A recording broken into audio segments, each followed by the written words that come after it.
시청자 여러분 안녕하십니까? 국정의 바른 소리를 전합니다. 4월 3일 수요일 KTV 대한뉴스 시작합니다.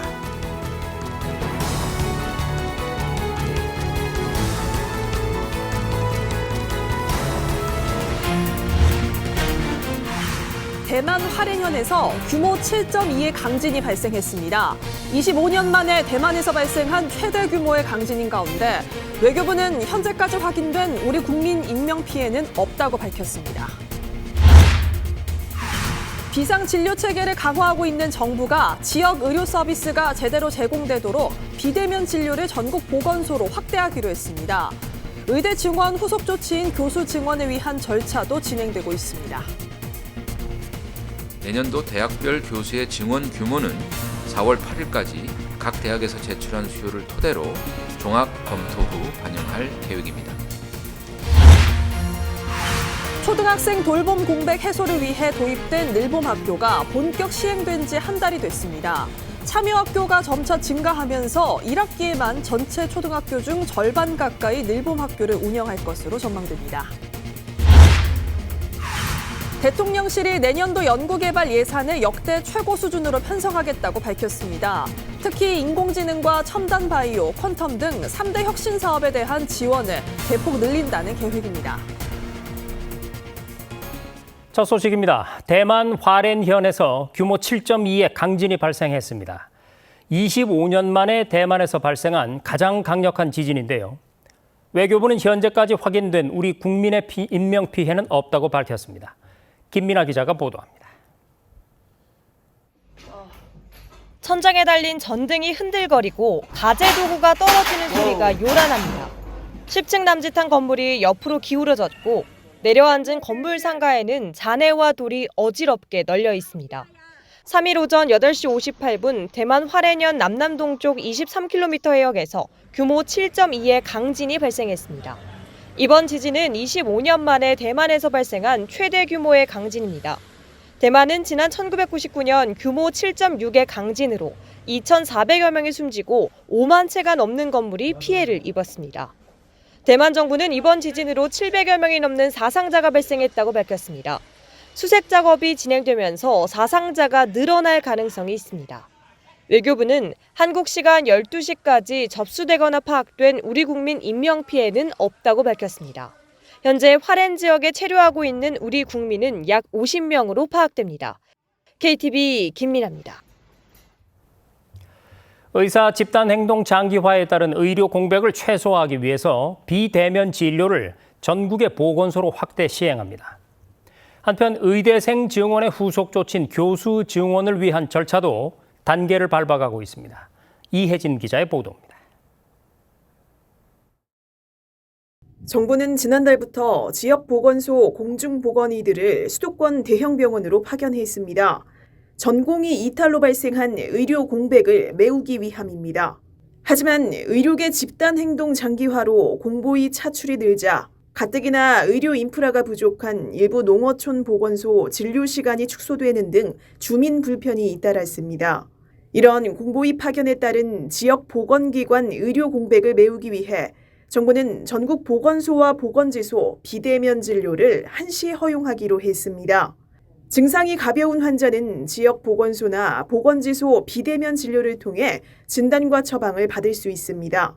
처방 전 약국 전송 등 현행 비대면 진료 절차가 동일하게 적용됩니다.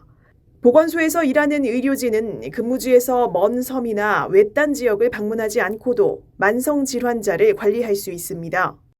건강관리와 예방 등의 목적으로 지역 보건소를 이용하던 국민들께서는 더 편리하게 이용하실 수 있게 됩니다. 의대 증원 후속 조치도 한 단계씩 추진되고 있습니다. 정부는 앞서 오는 2027년까지 의대 전임 교수를 1,000명까지 늘리게 했다고 밝힌 바 있습니다. 각 대학에서 오는 8일까지 의대 교수 증원 수요를 제출하면 이를 토대로 학생 수와 지역별 필수 의료 상황을 고려해 대학별 교수 증원 규모를 정할 계획입니다. 각 대학이 내년 1월에서 2월까지 의대 교수 채용을 차질 없이 준비할 수 있도록 교수 정원 가배정 결과는 미리 안내하기로 했습니다. 이런 가운데 지난 2일 전국 수련병원 인턴 등록이 마감되지만 예비 전공의 대부분이 임용 등록을 포기한 걸로 나타났습니다. 대상자 3천여 명 가운데 4%인 130여 명만 임용 등록을 마친 상황입니다. 정부는 의료계에 집단 행동을 중단하고 대화에 임해줄 것을 재차 당부했습니다. 합리적이고 통일된 대안을 제시하면 조건과 형식에 구애 없이 소통하고 또 열린 자세로 논의하겠다는 입장입니다. KTV 이혜진입니다. 인천은 인구 300만의 광역시이지만 1000명당 의사 수가 전국 평균치를 밑도는 의료 취약 지역으로 꼽히는데요. 이번 의대 증원 정책으로 인천 소재 의대 두 곳의 총 정원이 180% 늘어나게 되면 어떤 변화가 나타나게 될지 윤현석 기자가 취재했습니다. 300만 명의 인구가 살고 있는 인천광역시. 국제공항과 항만이 있는 관문도시지만 지역 의료 환경은 열악한 수준입니다. 통계청에 따르면 지난해 기준 우리나라의 인구 1000명당 의사 수는 3.2명. 광주와 대구, 대전, 부산 등 주요 광역시는 평균치를 넘었지만 인천은 2.7명으로 전국 평균을 밑돌았습니다. 특히 백령도와 연평도 등 도서 지역의 상황은 심각합니다. 주민 대부분이 고령층이지만 의료시설과 인력이 턱없이 부족하기 때문입니다. 서해 5도의 유일한 이초 의료기관은 백령도에 위치한 백령병원 한 곳입니다. 하지만 백령병원은 필수 5대 의료 중 내과와 외과, 응급의학과 전문의가 없어 진료를 받기 위해선 환자들이 배를 타고 육지로 나와야만 합니다. 응급 환자가 제때 치료를 받지 못하고 사망하는 일도 종종 발생합니다. 좀 있으면 이제 안개가 많이 끼어요. 그러면 배도 못 다니고 비행기도 못 다녀요. 그러면 이제 해제될 때까지 기다릴 수밖에 없는 거죠. 그냥 아픈 거 참고 응급상황에서는 세상을 떠나가는 사람도 있죠. 인천국제공항에 있는 영종국제도시도 상황은 마찬가지입니다. 영종국제도시의 인구는 현재 12만 명을 넘었고 이렇게 각종 인프라도 조성됐지만 종합병원은 단 한 곳도 없습니다. 이런 상황에 지역의료 강화를 위한 정부의 의대 증원 정책에 따라 오는 2025학년도부터 인천에 있는 의대 두 곳의 정원이 늘어나게 됩니다. 인하대 의대 정원은 기존 49명에서 120명으로, 가천대 의대 정원은 기존 40명에서 130명으로 늘어납니다. 총 정원으로 따지면 기존 89명에서 250명으로 180.8% 증원되는 겁니다. 지역사회는 이번 증원으로 서해 5도 등 의료 취약지뿐 아니라 인천의 심각한 필수 의료 부족을 해소할 수 있을 것으로 전망했습니다. 인천 소재 의과대학이 미니의대에서 증원이 됨으로 해서 어느 정도 의사 수는 확보하게 됐죠. 더 나아가 공공의료 인력을 양성할 수 있는 기관 마련도 기대했습니다. 또 정부가 지역의 의료 전달 체계가 정상화될 수 있도록 의대 증원 정책과 함께 재정 투자를 아끼지 않겠다고 밝힌 만큼 보다 강화된 지역의료 생태계를 조성해 나갈 방침입니다. KTV 윤현석입니다. 이런 가운데 윤석열 대통령이 세 차례에 걸쳐 지역 의료기관을 찾은 데 이어서 한덕수 총리도 의료 현장을 챙기는 행보를 지속하고 있습니다. 정부는 지역의 필수 의료 강화에 나서는 한편 병원에 남아있는 의료진의 소진을 막기 위해서 최선을 다한다는 방침입니다. 보도에 이리나 기자입니다. 지난달 청주의 한 종합병원에 이어 지난 1일과 2일 연속해서 대전과 공주의 의료기관을 찾은 윤석열 대통령. 지역의 종합병원이 중심 의료기관 역할을 할 수 있도록 정부의 역할과 필요한 정책을 살피기 위해 나선 겁니다. 윤 대통령은 이 자리에서 상급 종합병원은 최중증 진료와 고난도 수술을 맡고 지역의 종합병원은 일반적인 중증 진료와 수술을 책임질 수 있도록 의료 전달 체계를 바로 세울 것이라고 강조했습니다. 한덕수 국무총리도 지난달 주요 5대 병원장을 만난 데 이어 제주의 한 병원도 찾아 비상 진료 체계를 점검했습니다.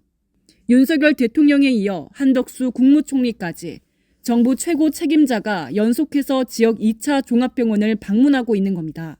제주 한라병원은 전공의 공백에도 불구하고 전문의를 중심으로 정상 진료 체계를 유지하고 있는 상황입니다. 한 총리는 병원에 남아있는 의료진들을 만나 소진을 막기 위해 대책 마련에 최선을 다하겠다고 말했습니다.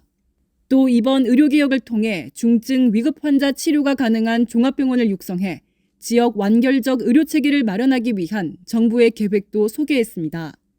지역 병원들의 역량 확충을 위해서 지역 의료발전기금을 신설하고 재정적 지원도 준비하고 있습니다. 지역 인재 전형을 최소 60%로 확대하고 계약형 지역 필수 의사제를 도입해서 지역의 우수한 의사가 많이 근무할 수 있도록 제도적 기반을 마련하겠습니다. 이어 최근 고된 근무로 건강이 악화돼 입원한 의료진을 격려하며 환자를 위한 노고와 헌신에 깊은 존경과 감사를 드린다고 밝혔습니다. KTV 이리나입니다. 윤석열 대통령이 용산 대통령실에서 김형석 연세대 명예교수와 오찬을 함께 했습니다. 김 명예교수는 최근 발생한 전공의 이탈 상황에 대해서 의대 교수들이 전공의의 집단 행동에 동조하는 모습은 바람직하지 않다며 실망스럽다고 밝혔습니다. 또 과거 청와대에 방문한 적이 있는데 용산은 더 열린 공간이라고 말하자 윤 대통령은 용산 이전 후 참모들과 한 건물에 있다 보니 늘 소통할 수 있어 좋다고 답했습니다. 김명애 교수는 올해 104세로 앞서 지난 2021년 윤 대통령이 검찰총장에서 퇴임한 후에도 만나 대화를 나눈 바 있습니다. 초등학생들에 대한 돌봄 공백을 해소하기 위해 도입된 늘봄 학교가 본격 시행에 들어간 지 한 달이 됐습니다. 한 달이 지난 지금은 정책이 현장에 안착되고 있다고 느끼며 온 사회의 협력이 빛을 발하고 있다고 생각을 합니다. 참여 학교가 꾸준히 늘면서 이번 1학기에만 전국 6천여 개 학교 중 절반 가까이가 운영할 것으로 전망됩니다. 박지선 기자입니다. 늘봄학교 시행 한 달이 지난 가운데 참여 초등학교가 2,838곳에 달한 것으로 나타났습니다. 지난달 새학기 시작된 2,741곳에서 참여했는데 한 달 사이 충남과 전북, 경북 지역에서 약 100곳이 추가로 참여했습니다. 교육부는 이달 중 서울과 광주에서도 추가로 참여하는 초등학교들이 예정돼 있어 1학기에만 총 2,963곳에서 늘봄학교가 운영될 것으로 전망했습니다. 전체 초등학교의 거의 절반에 가까운 초등학교가 1학기부터 늘봄학교를 운영할 것으로 보입니다. 한 달이 지난 지금은 정책이 현장에 안착되고 있다고 느끼며 참여 학생별로 보면 전체 학교 가운데 초등학교 1학년생 비중이 74.3%로 13만여 명에 달했습니다. 실제 초등학생 돌봄 공백이 가장 컸던 저학년생 중심으로 늘봄학교 참여율이 높은 겁니다. 현장 교원들의 업무 부담을 완화하기 위해 새학기부터 배치된 늘봄 행정 전담 인력은 기간제 교원 등을 포함해 3,600여 명입니다. 늘봄학교가 전국 모든 초등학교에서 시행되는 2학기부턴 늘봄 실무 직원이 추가로 배치될 예정입니다. 당초 늘봄 프로그램을 운영할 강사 수급에 대한 우려도 제기됐으나 현재까지 프로그램 강사만 17,000여 명으로 기존 강사 인력에서 50%가량 증가했습니다. 이 가운데 81.3%는 외부 강사며 나머지 18.7%는 프로그램 진행을 희망하는 현장 교원으로 채워졌습니다. 늘봄 운영 공간 부족 문제도 교육청이나 지자체 유휴 공간을 활용하거나 지역 돌봄기관, 민간 기업이 협력해 돌파구를 마련했습니다. 정부는 늘봄학교 본부처 지원본부를 통해 이처럼 각 기관 간 협력을 이끌어내고 2학기 전국 도입에 앞서 구체적인 지원 방안을 확충한다는 계획입니다. KTV 박지선입니다.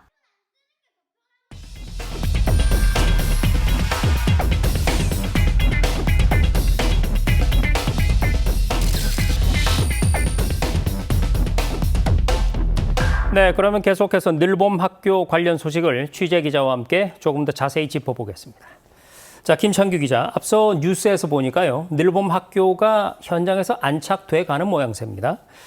정부가 지난달 3월을 이 늘봄 학교 안착을 위한 집중 지원 기간으로 삼았었죠.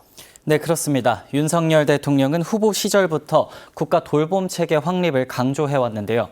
지난 2일이었죠. 민생토론회 후속 조치 점검 회의에서도 애착을 갖고 있는 과제라며 늘봄 학교에 대한 투자와 지원을 재차 약속했습니다. 직접 들어보시죠. 늘봄 학교에 참여하는 아이들이 양질의 교육 프로그램을 누릴 수 있도록 교육부, 문체부 등 중앙부처와 교육청, 지자체, 그리고 학교가 원팀이 돼서 최선을 다하고 있습니다. 앞으로도 정부는 늘봄 학교가 성공적으로 정착되도록 재정 투자와 지원을 아끼지 않을 것입니다. 늘봄학교 현장도 여러 차례 찾았습니다. 지난달 29일에는 강사로 직접 참여하기도 했는데요. 경기도 화성의 한 초등학교에서 누리호 특별 강사로 늘봄학교 재능기부에 나섰습니다. 또 경기도 하남과 전남, 무안, 강원, 원주 등 민생토론회가 열렸던 지역 늘봄학교 수업에도 참관하기도 했습니다. 지난달까지 총 4차례입니다. 자, 대통령뿐 아니라 요즘에 이 각 부처 장차관을 비롯한 국무위원들도 이 초등학교 교실에서 자주 그 모습이 목격이 되고 있습니다. 그러니까 일일 교사로 초등학생들을 직접 만나고 있는 거죠. 네, 맞습니다. 지난 22일 행정안전부와 국토교통부 장관을 시작으로 기획재정부와 문화체육관광부 등 1일까지 9개 부처 장관이 늘봄학교에 참여한 건데요. 4일에는 국무총리도 재능기부에 나설 예정입니다. 지난달 25일에는 장미란 문체부 2차관이 1일 체육 강사로 나서 이목을 끌었습니다. 올림픽 금메달리스트 출신인 장 차관이 최광희 감독과 김희진, 홍동선 등 대표 선수들과 초등학교 1학년 학생들에게 배구를 가르친 건데요. 장 차관은 늘봄학교 체육 프로그램이 학교 적응과 신체 발달에 도움이 되는 기회라고 밝히기도 했습니다. 함께 들어보시죠. 체조 같은 거 하고 공하고 이런 것들이 또 집에서도 뭐 부모님하고 친구들하고 또 그 외적으로도 할 수 있게 좀 해주는 게 중요하고 경험하게 해주는 게 중요한 것 같아요. 자, 이렇게 대통령부터 시작해서 장관, 차관까지 발벗고 나서는 덕도 있겠지만 늘봄학교 참여율이 당초 정부 기대를 훨씬 웃돈 건 지자체와 학교들의 참여가 활발한 덕도 있는 것 같은데 어떻습니까? 네, 그렇습니다. 사례를 통해서 살펴보면 좋을 것 같은데요. 전국에서 돌봄 대기 학생 수가 가장 많았던 제주도의 한 초등학교는 지자체와 함께 제주형 늘봄 모델 꿈낭을 마련해 모든 학생을 수용할 수 있었습니다. 주중에는 학교에서, 주말에는 지자체에서 돌봄을 운영하는 겁니다. 부산에서는 지자체와 지역, 대학이 함께 늘봄 공간과 프로그램을 마련했고, 경북에서는 사회적 기업인 굿네이버스와 지역 돌봄기관 등이 참여해 마을 밀착형 돌봄을 제공하고 있습니다. 도입 초기 우려됐던 공간과 인력, 프로그램 등 여러 문제는 지역 공동체가 나서 해답을 찾아가고 있는 걸로 보입니다. 자, 일단 현장에서의 시작은 순조로운 것 같은데요. 그러면 앞으로 정부는 늘봄학교 어떻게 운영해 나갈 계획인가요? 네, 이번 달을 정책 수혜자인 학생과 학부모의 만족도를 높이는 집중 기간으로 운영할 계획입니다. 17개 시도교육청의 학부모 모니터링단이 구성되는데요. 이 모니터링단을 통해 늘봄학교 이용 만족도를 살피고 문제점을 발굴해 개선할 계획입니다. 2학기부터는 모든 초등학교에 늘봄학교가 도입됩니다. 또 돌봄 공백이 발생하기 쉬운 방학에도 늘봄학교는 계속 운영되는데요. 앞으로도 늘봄학교가 원활하게 운영될 수 있도록 5월부터 준비에 나설 예정입니다. 이 과정에서 프로그램과 공간, 인력 마련을 위해 관계 부처, 지자체와 협력을 강화하겠다고 밝혔습니다. 네, 지금까지 취재기자와 함께 늘봄학교 어떻게 돼가고 있는지 자세히 알아봤습니다. 김찬규 기자, 잘 들었습니다.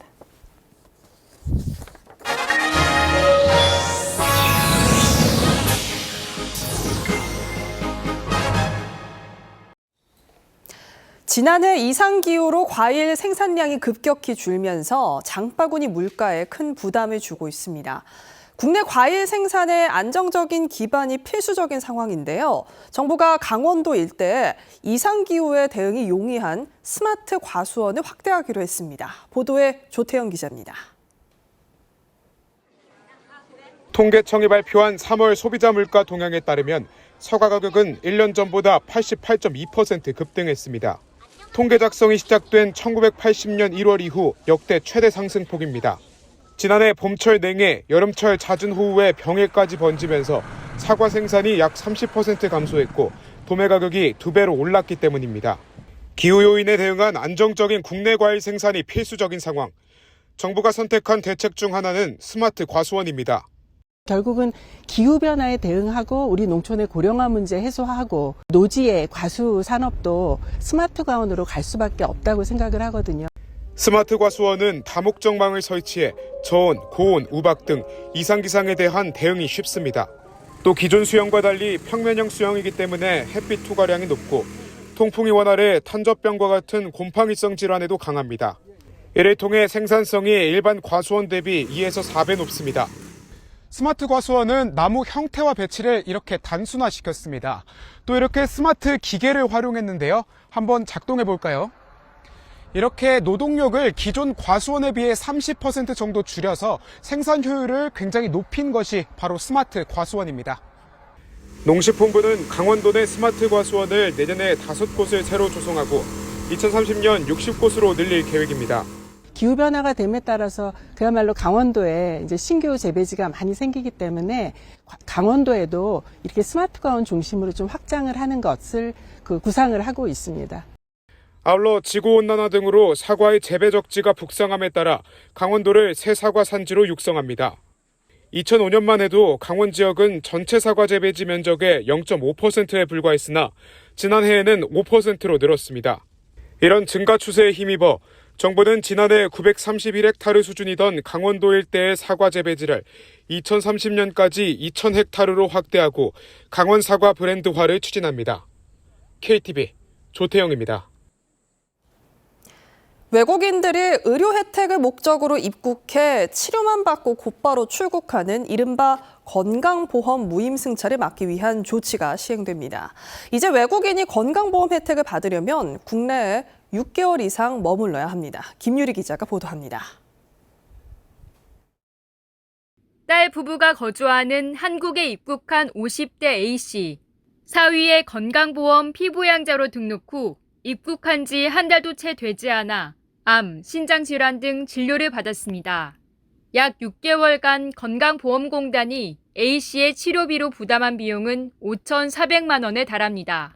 이처럼 기존에는 가족 중 한국에서 근무하는 건강보험 직장가입자가 일정 소득과 재산 요건만 충족하면 외국인이나 재외국민이 입국 즉시 피부양자 자격을 얻을 수 있었습니다. 그러다 보니 필요할 때만 국내에 잠시 들어와 수술이나 치료 등 의료 서비스만 이용한 뒤 다시 출국하는 이른바 무임승차가 종종 발생한 겁니다. 외국에 있다가 와서 우리나라 와서 치료 싹 받고 간다는 얘기도 들었거든요. 그래서 참 이게 너무 불합리하다고. 정상적으로 세금을 내시는 분이 하면서 어떻게 보면 좀 피해를 입지 않았을까라는 생각을 했었었는데 여기에 더해 외국인 지역가입자의 경우 국내 입국 6개월이 지나야 건강보험이 적용되고 있는 만큼 형평성 문제도 제기됐습니다. 앞으로 악용 사례를 막기 위해 외국인과 재외국민은 국내에 6개월 이상 머물러야 피부양자 자격을 얻을 수 있게 됩니다. 단, 부양 의존도가 높은 배우자와 미성년 자녀는 예외입니다. 또 유학, 영주, 결혼 이민 등 거주 사유가 있을 경우에도 국내 입국 즉시 피부양자가 될 수 있습니다. 일정 기간 지나서 피부양자에 가입하게 되는데 적용 대상이 되는 외국인들은 연간 한 12,000명 정도로 예상이 되고요.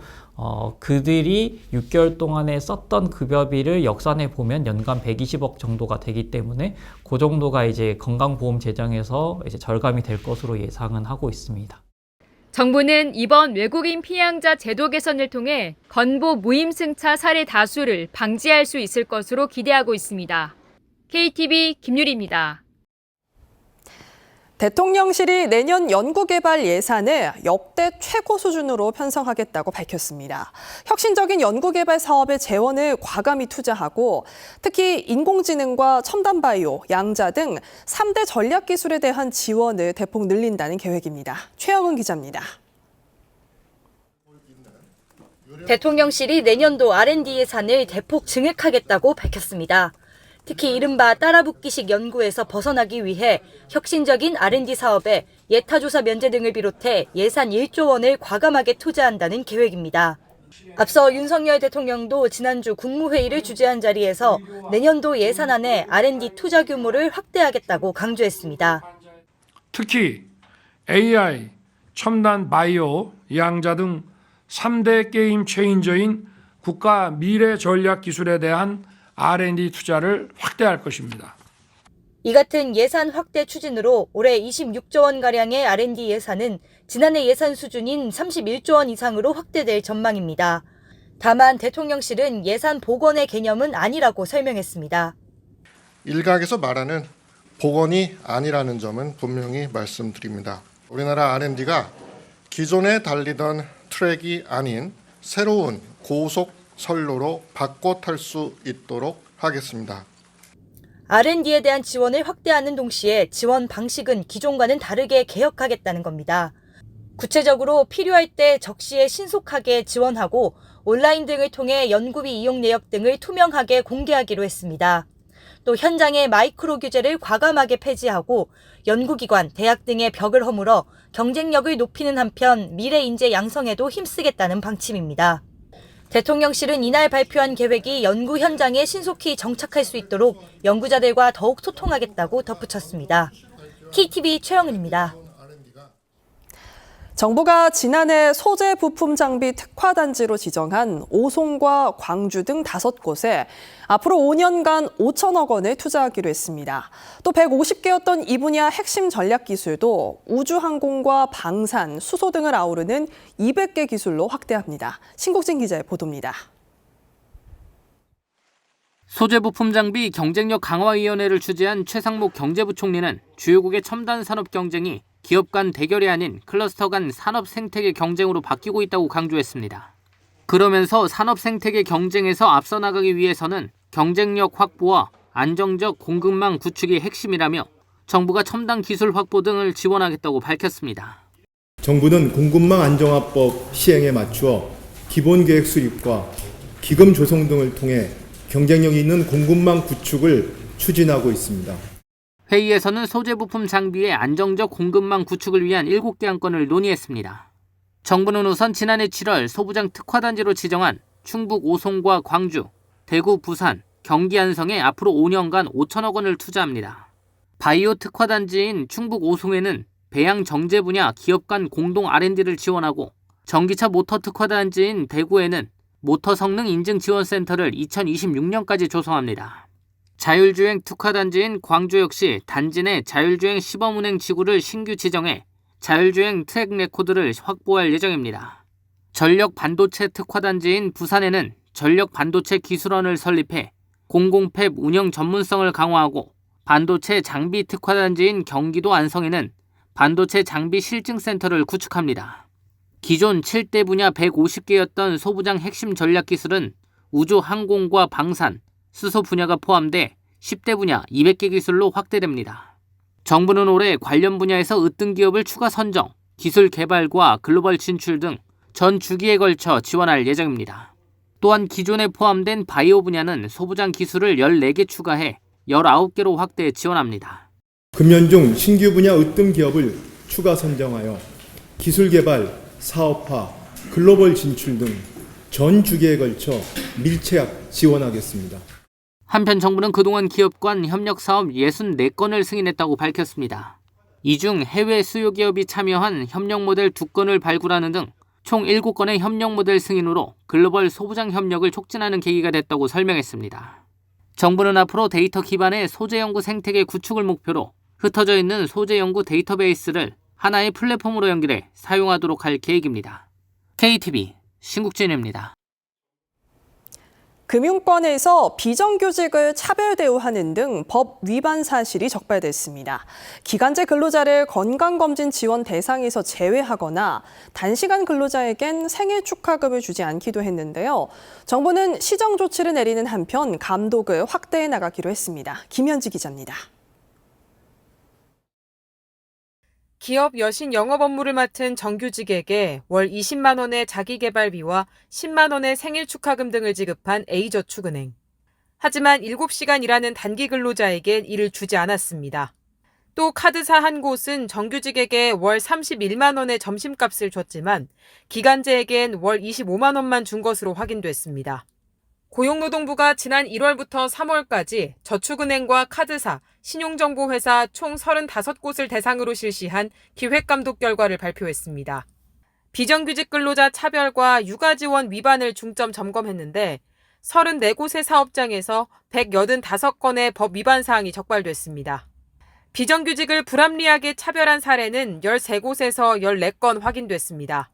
한 저축은행은 기간제 근로자를 학자금과 의료비, 사내대출 지원 대상에서 제외한 게 드러났습니다.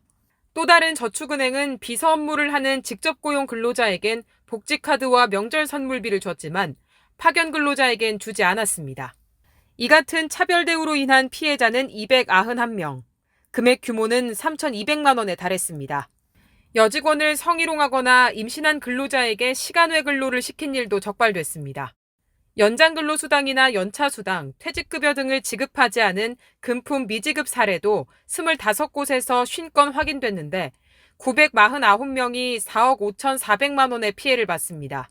고용노동부는 법 위반 사항이 적발된 사업장에 시정을 지시하고 성희롱이 발생한 사업장에는 가해자 징계 등 필요한 조치와 조직문화 개선을 요구했다고 밝혔습니다. 정부는 비정규직 근로자 차별과 육아지원 위반을 근절하기 위해 기획감독을 계속 실시할 예정입니다. 분기별로 올해는 기간제, 단시간, 그다음 파견, 어떤 여성, 청년들 좀 열악한 위치에 있는 사업장 위주로 타겟팅해서 기획감독을 계속 실시할 예정입니다. 또 감독으로 확인된 주요 위반 사례를 배포해 사업장이 자율적으로 개선할 수 있도록 안내하겠다고 밝혔습니다. KTV 김현지입니다.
안녕하세요. K웨더 라이프스타일 예보 신지수입니다. 흐린 하늘 속에 현재 충청 이남 곳곳으로 비가 내리고 있습니다. 오늘까지 남해안과 경남, 제주도에 5에서 20mm, 그 밖에 남부지방 5mm 내외로 오다가 늦은 밤까지 모두 그치겠습니다. 목요일인 내일 밤엔 남부 곳곳으로 다시 비가 내리겠는데요. 호남과 경남 서부에 5mm 내외로 예상됩니다.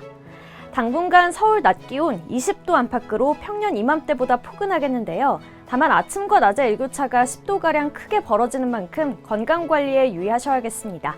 다음은 자세한 지역별 날씨입니다. 중부지방 내일 구름 많거나 흐리겠습니다. 아침 기온은 서울과 대전 10도로 출발해 낮 기온 20도 예상됩니다. 동해안 지방은 대체로 맑겠습니다. 속초 아침 기온 6도 보이겠고 낮에는 12도에 머물겠습니다. 남부지방 밤부터 곳곳으로 비가 내리는 곳이 있겠고요. 광주 12도, 대구 10도로 시작해 낮에는 광주 19도, 대구 17도 예상됩니다. 바다의 물결은 서해상 최고 3.5m, 남해와 동해상 최고 4m로 매우 높게 일겠습니다. 모레 금요일부터는 고기압의 영향으로 구름 많은 날씨가 이어지겠습니다. 날씨였습니다. 봄꽃이 피는 4, 5월은 결혼하기 좋은 계절이기도 합니다. 한데 결혼 성수기를 타고 식장 예약이 하늘의 별 따기인데다 비용 또한 천정부지로 뛰어오르고 있다고 하는데요. 올해부터 한전과 LH 등 공공기관의 직원용 예식시설을 소속 직원과 동일한 요금으로 또 사용할 수 있다고 하니까요. 잘 알아보시고 활용하시면 좋겠습니다. KTV 대한뉴스 오늘 저희가 준비한 소식은 여기까지입니다. 시청해주신 여러분 고맙습니다.